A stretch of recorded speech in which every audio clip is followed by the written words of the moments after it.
Tu te réveilles dans une pièce sans fenêtre ni porte. Le plafond est extrêmement élevé et la seule issue est une trappe fermée tout en haut. Soudain, la pièce commence à se remplir d'eau. Tu as vérifié partout, il n'y a aucun moyen de la couper. Tu sais que les secours sont en route, mais ils ne seront pas là avant au moins 5 minutes. Tu es presque sûr que la pièce entière sera inondée en moins de 2. Tu ne pourras certainement pas retenir ta respiration aussi longtemps. Tu regardes autour de toi et trouves 3 objets. Une paille, une corde et un seau. Un seul d'entre eux peut te tirer de cette situation. Lequel dois-tu choisir et en quoi va-t-il t'aider ?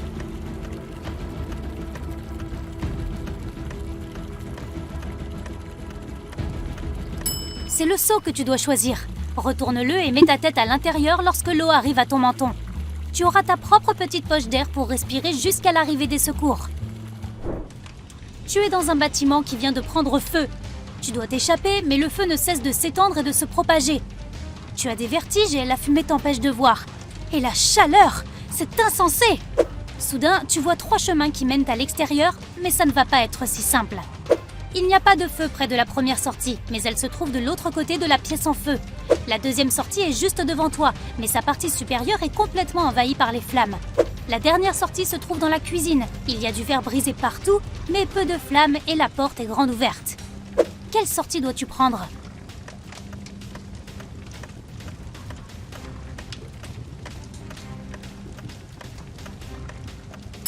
Bien que la première sortie ne soit pas en feu, un incendie en intérieur est totalement imprévisible. Les flammes peuvent surgir de n'importe où.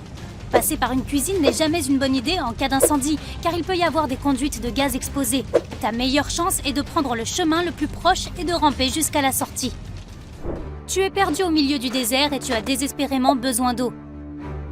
Tu rampes à la recherche d'une source qui te permettra de t'hydrater. À la tombée de la nuit, le vent se met à souffler très fort et il commence à faire froid. Tu t'assieds près d'un arbre. Comment vas-tu trouver de l'eau au milieu du désert ?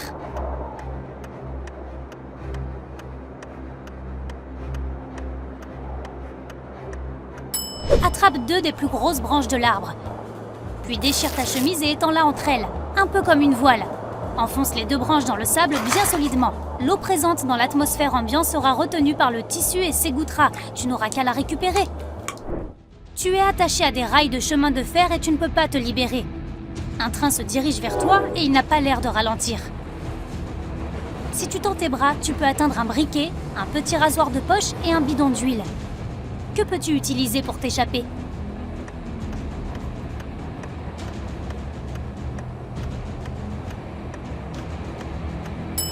Verse l'huile sur les cordes qui te retiennent. Elle agira comme un lubrifiant et tu pourras te dégager. La pêche sur glace de Taylor a vraiment été fructueuse aujourd'hui. Il a remballé son matériel et s'est mis en chemin pour rentrer dîner. Mais alors qu'il rejoignait sa voiture, il s'est aperçu qu'il était suivi par un puma affamé. L'animal le poursuivait. Taylor était très près de sa voiture, mais le puma le rattrapait. Que devait-il faire ?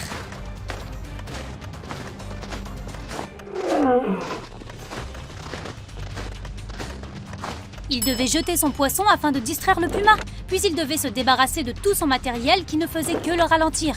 Comme ça, il aurait une chance d'arriver jusqu'à sa voiture avant que le puma ne l'attrape pour le dévorer. Tu te trouves dans une pièce plongée dans le noir. L'endroit est immense et il y a de nombreux couloirs et corridors menant on ne sait trop où. Tu dois trouver la sortie avant que la salle ne devienne aussi chaude qu'un four. Tu n'as que 2 minutes. Tu peux sentir quelques tuyaux à tâtons sur le mur, mais rien d'autre. Comment vas-tu t'en sortir ?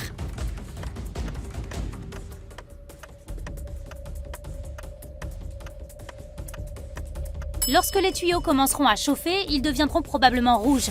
Il fera déjà super chaud à ce moment-là, mais tu auras assez de temps pour comprendre la disposition de la pièce et trouver un moyen de t'échapper. Angela avait décidé d'aller se promener dans la forêt. Au bout d'1 heure environ, elle a trébuché et a renversé toute l'eau qu'elle avait emportée. Mais pas de problème. Juste devant elle se trouvait un petit lac, et tout près, un petit ruisseau et un cactus. Que devait-elle choisir afin de se désaltérer ?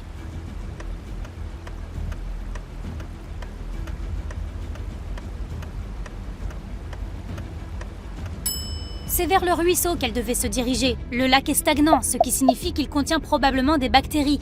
Et un seul cactus ne contiendra pas assez d'eau pour étancher sa soif. Même si le ruisseau est petit, l'eau qui s'écoule est toujours l'option la plus sûre. Mais qu'est-ce que c'est ? Ah ! Des empreintes de pattes ! Il y a les traces d'un ours qui se dirige vers la forêt, les empreintes d'un loup qui viennent de la forêt, et les empreintes d'un élan se dirigeant vers un lac. Où dois-tu aller si tu ne veux pas te faire dévorer? Réfléchis vite!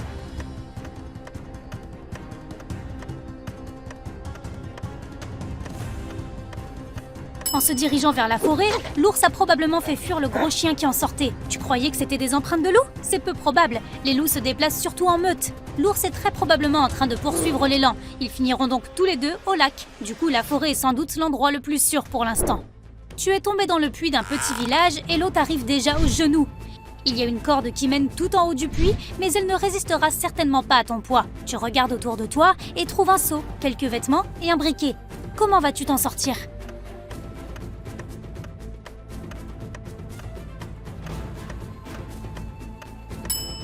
Mets les vêtements dans le seau, attache le seau à la corde et mets le feu aux vêtements. Puis hisse rapidement le seau vers la sortie. Il y a de fortes chances, dans un si petit village, que quelqu'un voit la fumée et vienne te secourir. Oh oh! Tommy explorait de vieilles grottes en dehors de la ville quand il s'est retrouvé piégé dans un mystérieux donjon. Il y avait 3 façons de sortir, mais seulement l'une d'entre elles était sans danger. Derrière la première porte, un feu faisait rage. Derrière la deuxième porte, il y avait une pluie acide qui pouvait faire fondre n'importe quelle substance en quelques secondes. Derrière la troisième porte, il y avait un énorme ours brun qui n'avait pas mangé depuis 2 ans. Quel chemin Tommy doit-il choisir?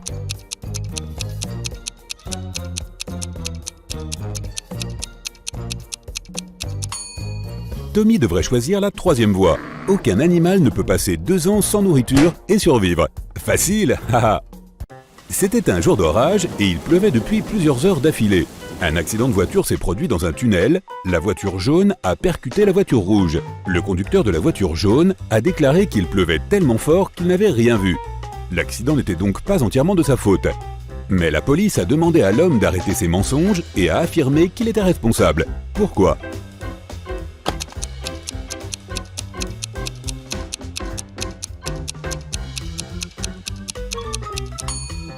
L'accident s'est produit dans le tunnel. Il ne pouvait pas pleuvoir dedans.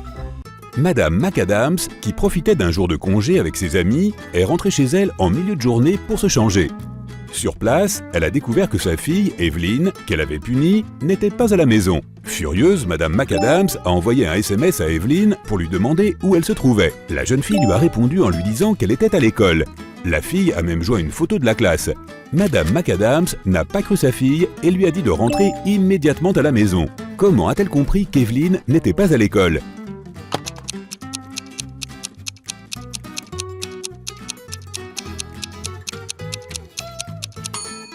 Regarde bien son téléphone portable. C'est dimanche. Il n'y a pas d'école le dimanche. Ned travaille dans un nightclub. Son travail consiste à vérifier les cartes d'identité des gens et à ne pas laisser entrer les personnes suspectes ou celles qui ont moins de 21 ans. Jette un coup d'œil à ces 3 cartes d'identité et trouve qui ne doit pas entrer dans le club.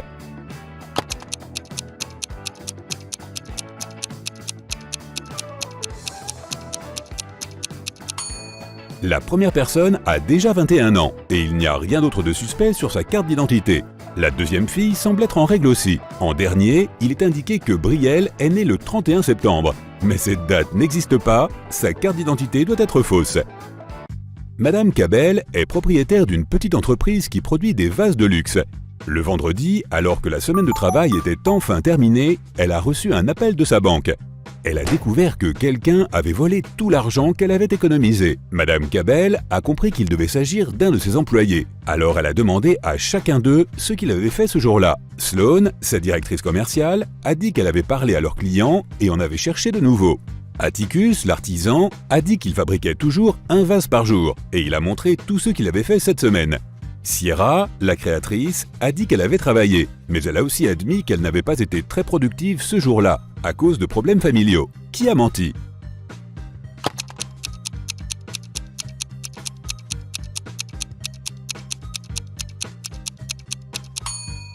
Atticus.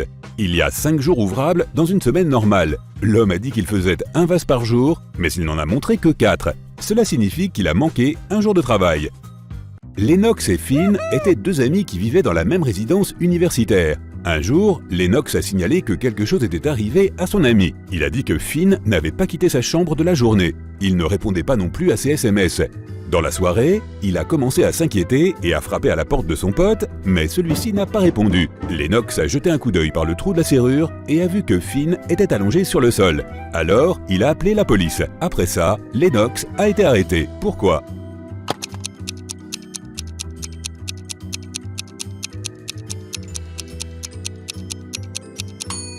Lennox a un pansement sur son œil droit, mais le trou de serrure est situé de sorte qu'il est uniquement possible de regarder à l'intérieur avec l'œil droit. Cela signifie que le gars n'a pas réussi à le faire. Il savait simplement déjà ce qui s'était passé. Esmé se promenait dans la forêt et s'est perdue. Pour la 20e fois environ, je sais. Et ne me demande pas pourquoi. Bref, elle a trouvé la maison de la sorcière, est entrée, a dit salut, a caressé le chat et a demandé à la sorcière de lui montrer le chemin vers sa maison. Mais la sorcière avait un problème. Elle apprenait un nouveau sort et accidentellement fait quelque chose d'étrange à ses chaises. Le bon côté des choses, c'est qu'elle avait maintenant une énigme à résoudre pour Esmé. La sorcière avait 20 chaises. Certaines n'avaient que 2 pieds et la moitié des autres n'en avaient pas du tout. Combien de pieds ces 20 chaises avaient-elles au sol ?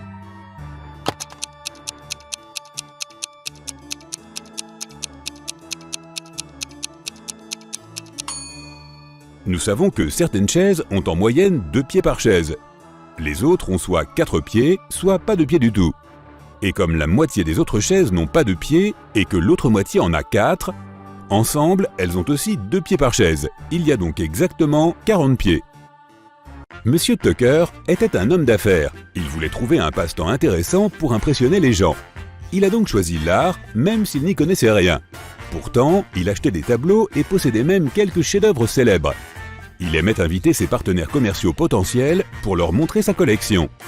Un jour, une de ses invitées était Madame Geneva Darby, une jeune femme qui possédait une bijouterie. Comme toujours, Monsieur Tucker s'est vanté de sa collection. Mais Madame Darby n'était pas impressionnée. Pourquoi ?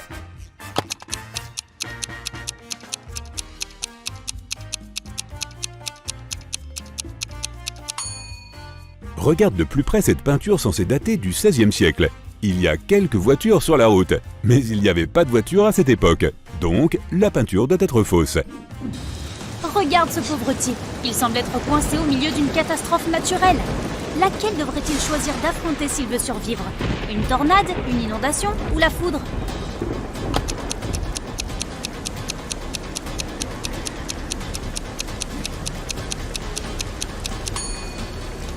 Le seul endroit où le gars pourrait trouver une sorte d'abri est une haute colline derrière lui. Une colline pendant un orage ou une tornade est une très mauvaise idée. Ce qui signifie que l'homme ne pourra survivre qu'à une inondation. Carl était un homme riche et il avait 2 fils adultes, Étienne et Christian. Ils vivaient tous dans la même maison. Un jour, Carl s'est aperçu que son vase chinois ancien le plus cher avait disparu. Les seules personnes qui étaient à la maison la veille étaient ses fils. L'homme ne voulait pas impliquer la police. C'est pourquoi il a décidé de parler à chacun de ses garçons lui-même. Il a vu Étienne passer le portail en voiture. Il était de retour de sa visite quotidienne à la boulangerie. Il a affirmé que la nuit précédente, il s'était exercé à la guitare dans sa chambre et qu'il n'avait rien remarqué de suspect. Christian, lui, était près de la piscine. Il a dit à son père « Maintenant, je comprends. Hier, j'ai vu Étienne. Il mettait une boîte sur le siège arrière de sa voiture. Ce devait être le vase. » Mais Carl a immédiatement compris que c'était Christian qui avait pris le vase. Comment l'a-t-il deviné ?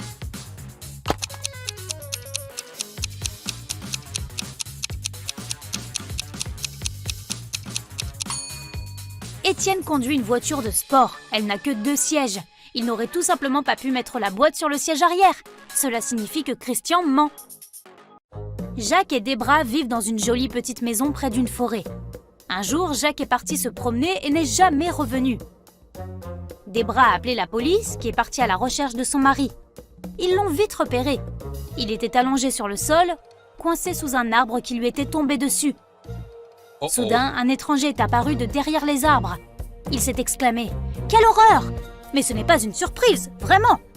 Le vent était si fort ce matin qu'il a dû faire tomber cet arbre. » Les policiers ont immédiatement arrêté l'homme. Pourquoi ?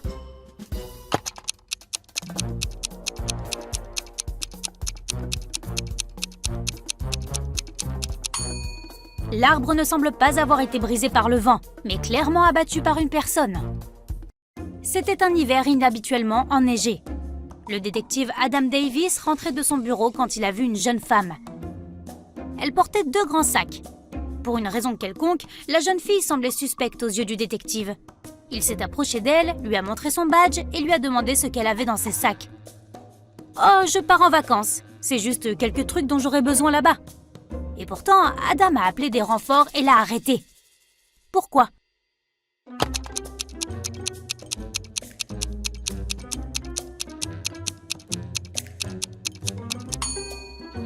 Regarde les empreintes de la femme. Elle est sortie de la maison par la fenêtre. Une façon bien étrange de quitter sa propre maison. Elle a dû entrer par effraction dans la maison et ses sacs sont pleins d'objets volés. Un homme marchait le long d'une voie ferrée. Soudain, il a vu un train foncer sur lui. Mais au lieu de s'éloigner immédiatement de la voie ferrée, l'homme a commencé à courir dans la direction du train qui approchait. Lorsque le train est devenu très proche, il a finalement sauté de la voie ferrée. Pourquoi a-t-il fait cela ?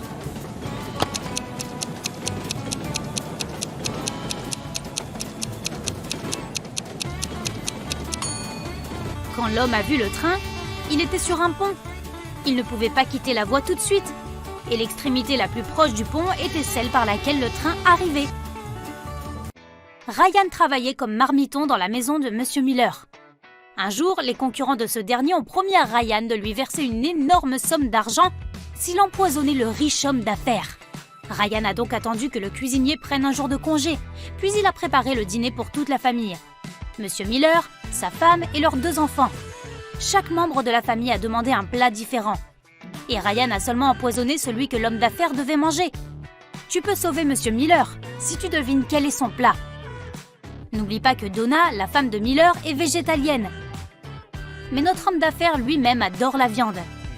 Kira, sa fille, est au régime. Et Amy ne peut pas manger de sucre. Alors quel plat Ryan a-t-il préparé pour Monsieur Miller ?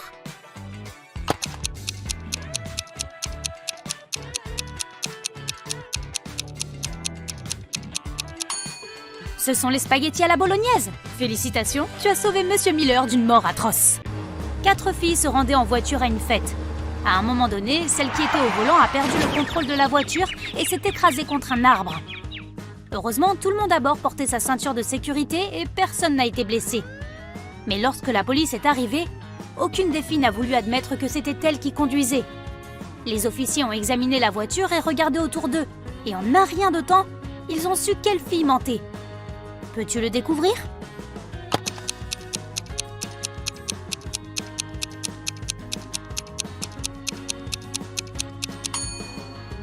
Presque toutes les filles portent des talons très hauts. Il doit être extrêmement inconfortable et dangereux de conduire avec ces chaussures. Et seule la fille en robe noire porte des baskets. C'était elle la conductrice. Un professeur de mathématiques a parlé à ses élèves des chiffres romains.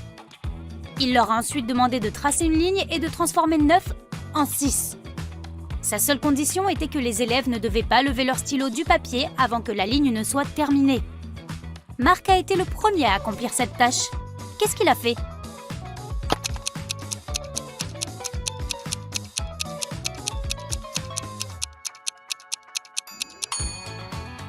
Il a dessiné la lettre S devant 9 et a obtenu 6.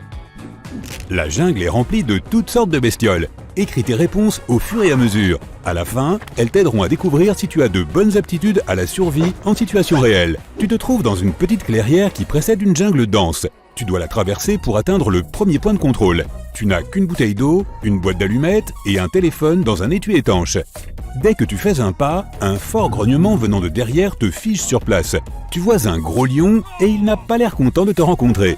Cela ne sert à rien de s'enfuir, le lion est plus rapide et il est aussi excellent pour grimper aux arbres. Il se rapproche. Que dois-tu faire ? Tu lèves les mains, tu cries et tu lances ta bouteille d'eau sur le lion pour l'effrayer. Tu ouvres la bouteille et verses de l'eau sur le lion.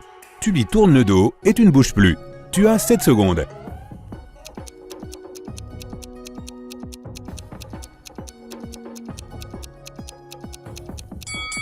Ne tourne jamais le dos à un lion. Cet animal sait qu'il doit se méfier des humains, alors commence à faire du bruit et lance-lui la bouteille. Cela devrait t'aider. Mais si le lion ne part pas, alors tu dois commencer à te retirer lentement. Cette fois, la bouteille t'a aidé. Le lion s'enfuit, tu ramasses la bouteille sur le sol et tu t'enfonces dans la jungle. Tu te ferais un chemin dans les fourrés et tu vois 2 oursons. Ils grognent gentiment et semblent vouloir jouer avec toi. Tu penses qu'ils ont soif, alors tu ouvres la bouteille. Que dois-tu faire ensuite? Tu leur donnes de l'eau, tu prends une photo avec les oursons, ils sont tellement mignons. Tu t'éloignes de cet endroit aussi vite que possible.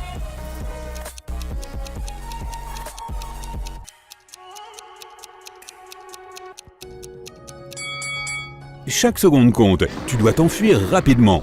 S'il y a des oursons ici, alors leur mère est quelque part à proximité. Elle s'en prendra à toi si elle te voit près de ses petits. En courant, tu trébuches sur une racine et tu tombes. Il semble que tu aies réussi à t'enfuir, mais attends, quelque chose de gros arrive vers toi sur la droite. Tu tournes la tête et tu vois un énorme grizzly. Il grogne et se dresse sur ses pattes arrière. Que faire maintenant? Tu te lèves et tu t'enfuis rapidement. Tu grimpes à l'arbre le plus proche et attends que l'ours parte. Tu fais semblant d'être inconscient et tu ne bouges plus. L'ours se rapproche, décide-toi maintenant.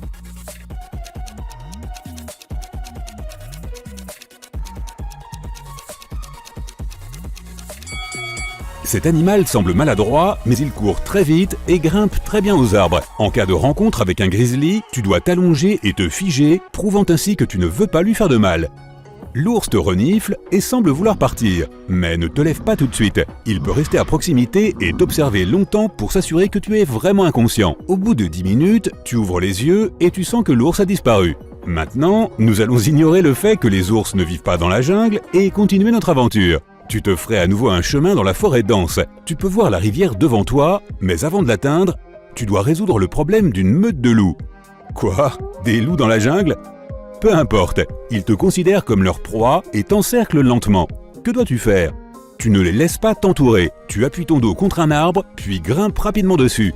Tu utilises les allumettes pour mettre le feu à l'herbe, le feu fera fuir les loups. Tu cries et asperges d'eau dans différentes directions.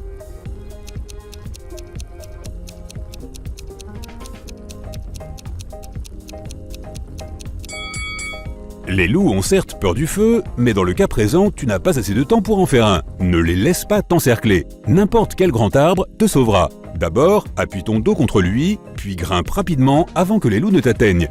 La nuit tombe, tu es assis dans l'arbre. Les loups sont fatigués de t'attendre et partent. Tu descends, fais un feu pour te réchauffer et faire cuire de la nourriture. Au fait, que vas-tu manger? Des baies. Tu as trouvé des mûres violettes et rouges, elles ont l'air délicieuses et juteuses. Des fourmis, tu es tombé sur une grande fourmilière. Des champignons, ceux-ci ne ressemblent pas beaucoup à l'amanite du mouche, ce qui signifie que tu peux les manger. Alors, qu'y a-t-il au menu ce soir?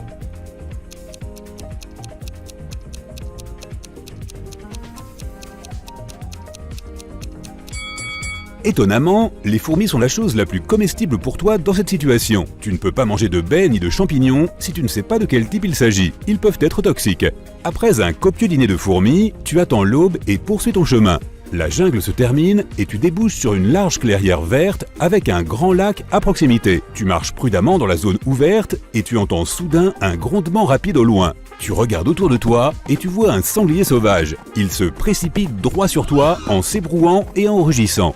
Que dois-tu faire? Tu cours vers le sanglier en criant, cela va désorienter l'animal. Tu t'allonges sur le sol et fais semblant d'être inconscient. Tu cours jusqu'à la forêt et grimpes dans un arbre. Dépêche-toi, tu n'as pas beaucoup de temps.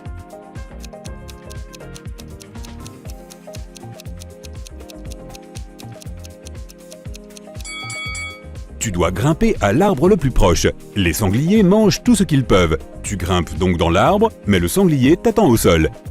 Une heure passe, puis une deuxième et une troisième. Le sanglier ne semble pas vouloir partir. Heureusement, l'ours refait une apparition. Il fait fuir le sanglier et ne te remarque pas. Tu attends que les animaux soient hors de vue, puis tu descends de ton arbre. Tu arrives enfin au lac. Tu dois le traverser à la nage. La bonne nouvelle, c'est que tu es un bon nageur. La mauvaise, c'est qu'il y a un requin dans ce lac. Un requin d'eau douce? Bon, passons. Tu plonges dans l'eau et nages jusqu'à la rive opposée. De l'autre côté, il y a une petite jetée avec un vieux bateau de pêche amarré. Où vas-tu aller? Vers la jetée avec le bateau ou vers la rive sablonneuse?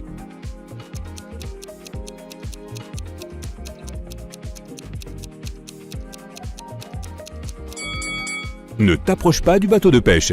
Il dégage une odeur de poisson qui va attirer le requin. Il est fort probable qu'il se cache près de la jetée. Tu nages jusqu'à la rive et tu vois un aileron à côté du bateau. Il se retourne et se dirige rapidement vers toi. Le requin t'a repéré. Que dois-tu faire? Tu essaies de nager jusqu'au rivage aussi vite que possible. Tu ne t'éloignes pas à la nage, tu te tournes vers le requin et avances très lentement. Tu plonges sous l'eau et commences à agiter tes bras pour effrayer le requin.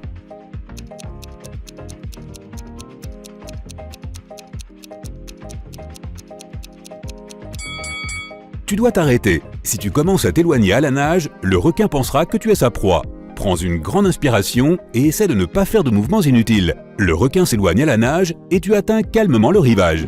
Thomas lavait une fenêtre au 24e étage d'un grand immeuble de bureaux. Soudain, il a entendu quelqu'un crier.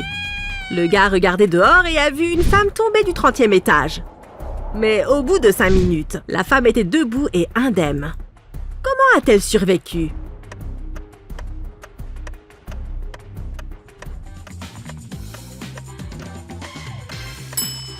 Regarde le ciel de plus près. Oui, c'est Superman. Il vient de sauver la dame. Regarde l'image. Qu'est-ce qui cloche ici ?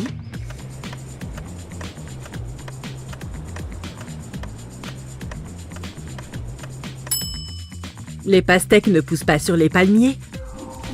2 sœurs sont parties en randonnée. Chacune d'entre elles a pris une boîte d'allumettes. Nelly a mis ses allumettes dans un sac avec son dentifrice. Et Shelley a décidé de ranger ses allumettes dans un sac avec son vernis à ongles. Alors que les sœurs se promenaient dans la forêt, elles sont accidentellement tombées dans une énorme flaque d'eau. Lorsqu'elles en sont sorties, Shelley a proposé de faire un feu pour sécher leurs vêtements et se préparer quelque chose à manger. Les 2 sœurs ont sorti leurs allumettes. Malheureusement, les allumettes de Nelly étaient couvertes de dentifrice et celles de Shelley de vernis à ongles. Les 2 filles ont laissé les allumettes sécher au soleil et sont parties chercher du bois pour le feu. Il a plu à nouveau et toutes les allumettes ont été trempées. Toutefois, 10 minutes plus tard, les sœurs ont réussi à faire un feu et à faire griller des marshmallows. À qui appartiennent les allumettes qu'elles ont utilisées ?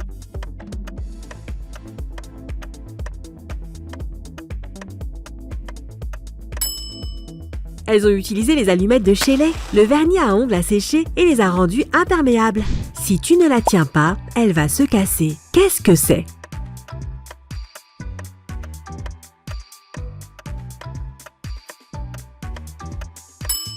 C'est une promesse. On a demandé à Suzanne de décrire ses fils. Elle a répondu « Ils sont tous roux, sauf 3, tous blonds, sauf 3, tous bruns, sauf 3, et tous avec des cheveux roses, sauf 3. Combien de fils a eu Suzanne ?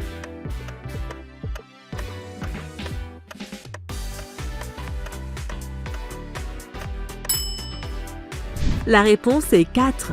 Un roux, un rose, un brun et un blond.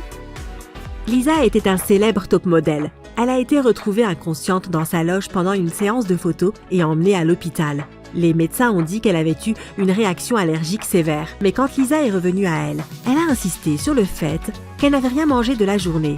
Le manager du mannequin était très inquiet et a interrogé toutes les personnes qui avaient côtoyé Lisa. La styliste a déclaré qu'elle l'avait maquillée et que, effectivement, elle ne l'avait pas vue manger quoi que ce soit. La femme de ménage a déclaré qu'elle avait nettoyé la loge avec des produits bio et non allergènes. Nora, la principale rivale de Lisa, a déclaré qu'elle avait observé le tournage toute la journée et qu'elle n'avait rien remarqué de suspect.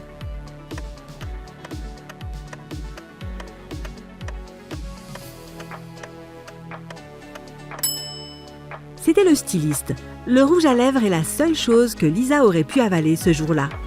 Regarde les photos. Laquelle de ces personnes est une personne qui prend des risques ?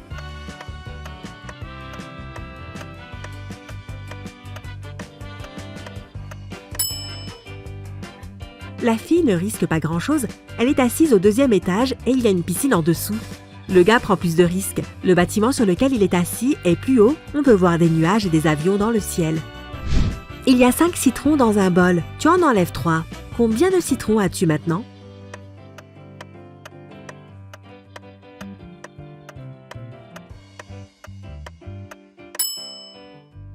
Tu as les citrons que tu as pris.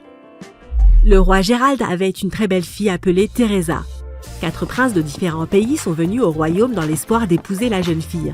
Mais le roi a décidé de vérifier leur intelligence et a organisé un concours spécial. Teresa était au centre d'une pièce de 70 x 70 mètres. Et les princes se tenaient debout sur de petites boîtes dans chaque coin de la pièce. Le premier prince qui toucherait la main de Teresa deviendrait son mari. Ils n'avaient pas le droit de quitter leur place ou d'utiliser autre chose que leurs mains ou leur intelligence. L'un des princes a immédiatement compris ce qu'il devait faire. Il a épousé la princesse.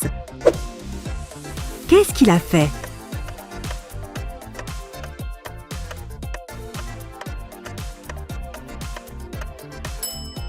Il a demandé à Teresa de venir et lui a touché la main. Tu peux facilement me trouver sur la Terre, Mars, Mercure et même Jupiter. Mais tu ne me trouveras jamais sur la Lune, Vénus ou Pluton. Qu'est-ce que je suis?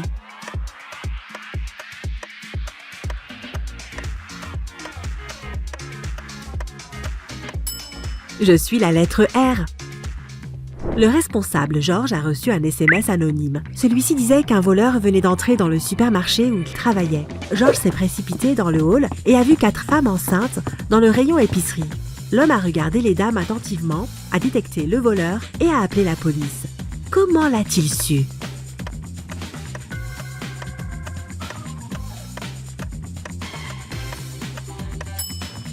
La femme à droite est la seule à ne pas avoir de panier ou de chariot.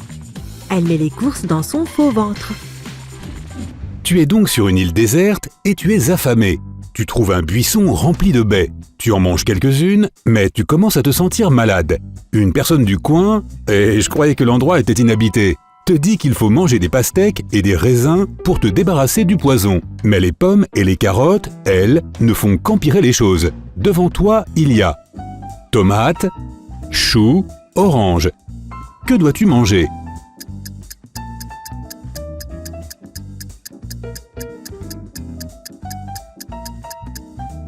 Des tomates. Comme les pastèques et les raisins, elles poussent aussi sur les vignes, contrairement aux autres. Tu es perdu dans le désert avec une seule bouteille d'eau, mais tu ne sais pas où se trouve la source d'eau la plus proche. Que fais-tu ? Tu te couvres avec ton sac à dos pour éviter de transpirer. Tu marches aussi vite que possible pour trouver de l'eau. Tu trouves de l'ombre pour te reposer.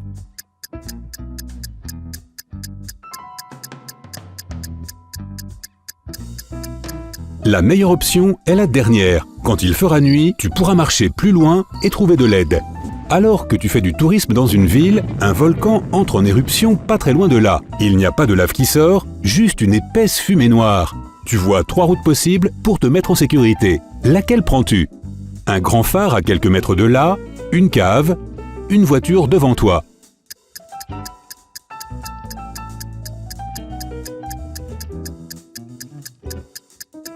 Va au sous-sol et ferme la porte derrière toi. La fumée de lave se déplace rapidement et elle pourrait bien atteindre le point le plus haut du phare. Il est 15 heures et en marchant au milieu du désert, tu tombes sur une grande tour où vit un savant fou. Il te dit que si tu veux sortir vivant de là, tu dois calculer. Qu'est-ce que tu utilises ? Des branches d'arbres qui sont par terre, ton ombre, ta montre.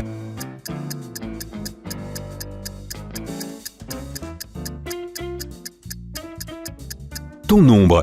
Comme tu sais quelle est ta taille, tu peux calculer combien de fois ton ombre rentre dans l'ombre de la tour. Tu es dans un parc aquatique et tu te retrouves séquestré par un super vilain. Il t'emmène au point le plus haut du parc et te montre 3 toboggans. Un orange, un vert et un jaune. L'un d'eux mène à une piscine remplie d'acide. L'autre mène à un paradis tropical. Et l'autre vers un volcan rempli de lave. Le super méchant te dit, dans un monde parallèle, le toboggan violet mène à la liberté. Lequel choisis-tu ?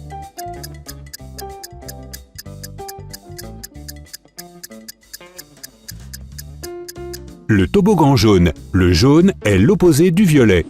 Tu te promènes dans la nature, soudain un énorme éléphant en colère te voit et court vers toi. Que fais-tu ? Tu cours sur une pente raide qui mène à une rivière. Tu grimpes sur un grand arbre juste à côté de toi. Tu cours tout droit vers d'autres animaux en espérant qu'ils te perdent de vue.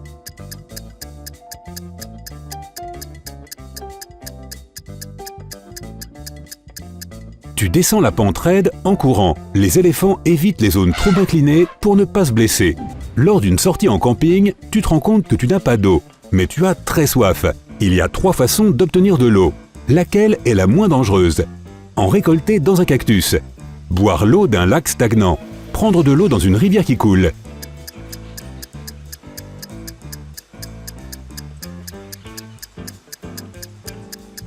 L'eau des cactus n'est pas la plus sûre et un lac stagnant est rempli de bactéries et de parasites.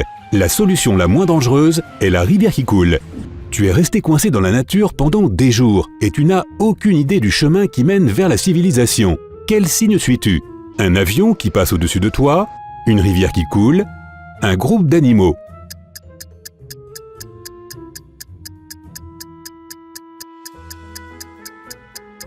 Ta meilleure chance est la rivière. Depuis la nuit des temps, les gens construisent leur village le long des berges.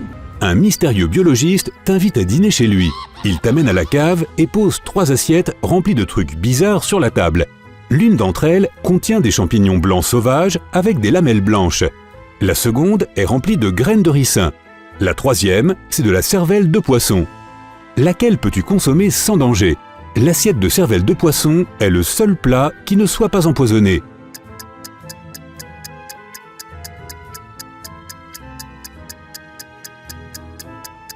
Mais le dîner n'est pas encore terminé. On t'emmène dans une salle avec 3 grands réservoirs remplis d'eau salée. Tu dois rester dans l'un d'eux pendant 5 minutes. Le biologiste promet de te libérer si tu en sors vivant. Le premier contient 6 grands requins blancs. Le second contient 70 piranhas. Le dernier est rempli de dangereuses méduses-boîtes. Dans lequel pourrais-tu survivre?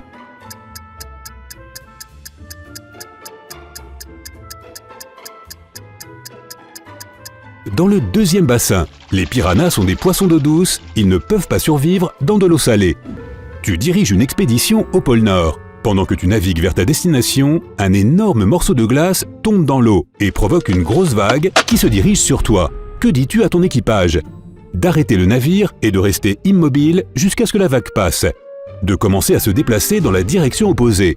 De continuer à avancer et rentrer directement sur la vague au moment où elle arrive.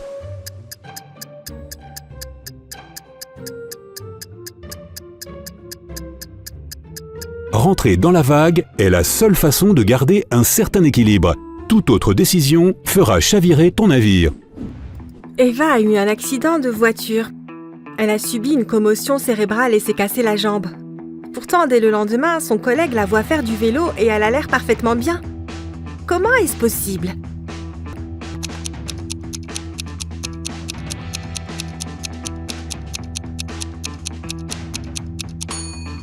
La fille qui a eu l'accident de voiture a un tatouage sur la cheville. La fille sur le vélo n'en a pas. Ce doit être la sœur jumelle d'Eva. Ellie est un étudiant qui vit seul dans sa chambre. Un vendredi soir, il y a une fête dans le dortoir et tous les étudiants du campus sont invités. Au milieu de la fête, Kevin retrouve Ellie empoisonnée dans sa chambre. Un détective arrive sur les lieux pour mener l'enquête. Les 3 principaux suspects sont Amélie, Gisèle et Max. Ils nient tous être entrés dans la chambre d'Ellie. Qui est coupable?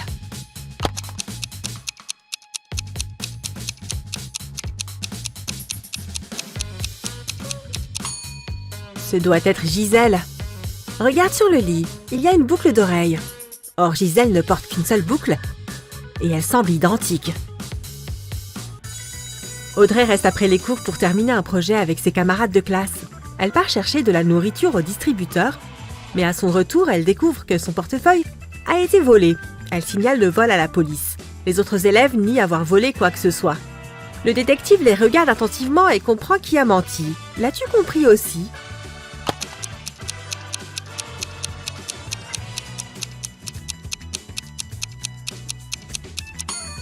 C'est Audrey elle-même. Elle est allée chercher de la nourriture, ce qui signifie que son portefeuille était avec elle et que personne n'a pu le lui voler. Une riche femme, Madame Geneviève Bell, s'amuse dans un club. Au milieu de la fête, elle sent que quelqu'un lui dérobe son collier de diamants d'une valeur d'1 million d'euros. Mais le coupable disparaît immédiatement. Elle demande à la sécurité de ne laisser sortir personne et appelle la police. Lorsque le détective arrive, l'agent de sécurité dit qu'il n'a laissé sortir personne, mais qu'il a vu un homme se faufiler par la porte de derrière. L'agent lui-même est arrêté. Pourquoi?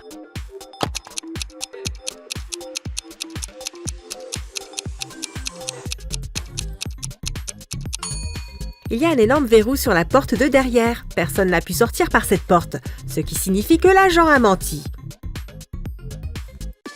Madame Baker vit avec son fils, Robert, étudiant à l'université. Elle travaille tous les jours et ne sait pas que son fils sèche les cours. Un matin de décembre, comme d'habitude, elle part au travail. Lorsqu'elle revient, elle réalise que son fils n'est pas allé à la fac en voiture, alors qu'elle sait qu'il avait cours ce jour-là. Comment l'a-t-elle découvert?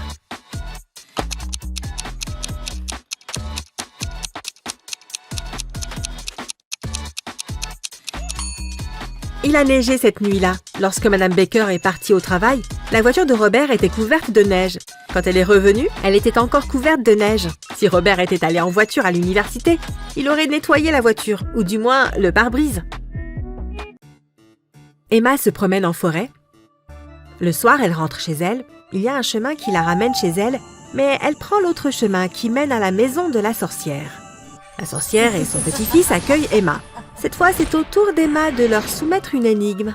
Si la sorcière et son petit-fils ne la résolvent pas, ils devront lui donner le chat. J'ai 2 camarades de classe qui sont de vraies jumelles. Inès est née en 2003, mais Betty est née en 2004. Comment est-ce possible?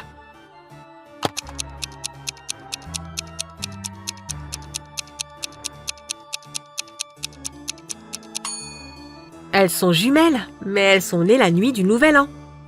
Inès est née juste avant minuit et Betty juste après. Peux-tu dire lequel de ces hommes a une femme riche?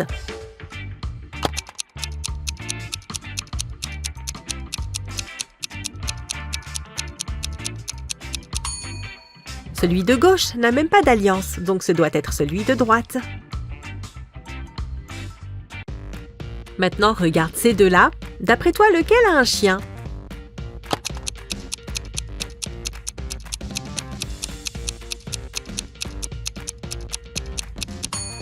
Celui de gauche. Ses chaussures sont toutes mâchouillées. Ce doit être l'œuvre de son chien. Karine et Juliette vont chez leur amie pour travailler sur un projet de groupe. Du moins, c'est ce qu'elles ont dit à leurs parents. En réalité, l'une d'entre elles a un rendez-vous avec son petit ami secret et c'est lui qu'elle va rencontrer à la place. Peux-tu dire qui?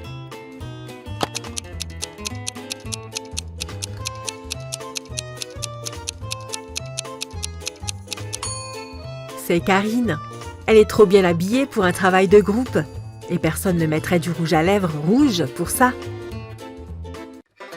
Amanda a passé tout l'été à la campagne chez ses grands-parents. Enfin, elle retourne en ville et 2 de ses meilleurs amis viennent à la gare pour la retrouver. Peux-tu dire lequel des 2 est secrètement amoureux d'elle?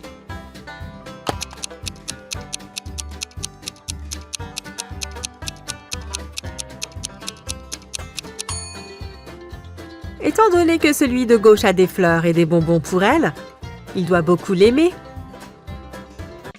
Sidonie et Louise ont toutes 2 échoué à leur examen d'histoire. Leur mère les punit et les oblige à réviser tout le week-end. Elle entre de temps en temps dans la chambre pour vérifier qu'elle travaille bien. Au moment où elle entre à nouveau, peux-tu dire laquelle des 2 adolescentes n'est pas en train de travailler?